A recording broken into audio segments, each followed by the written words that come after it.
জানো, মানুষ সবসময় একা থাকতে ভয় পায় না, ভয় পায় ভুল মানুষটার সাথে থাকতে থাকতে নিজেকে হারিয়ে ফেলতে। একটা সময় ছিল, হাসি ছিল, স্বপ্ন ছিল, কথা ছিল শেষ না হওয়ার মতো। আর এখন কথা আছে কিন্তু মন নেই।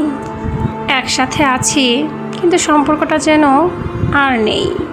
কখন যে ভালোবাসাটা অভ্যাস হয়ে গেল আর অভ্যাসটা বোঝা হয়ে গেল টেরই পাইনি। তবুও আমি থাকি, কারণ ছেড়ে যাওয়ার সাহসটা এখনও পাইনি। আর হয়তো ছোট্ট একটা আশা রয়ে গেছে, কখনো সব ঠিক হয়ে যাবে, ঠিক আগের মতো, সেই রঙিন দিনের মতো সব রঙিন হয়ে যাবে।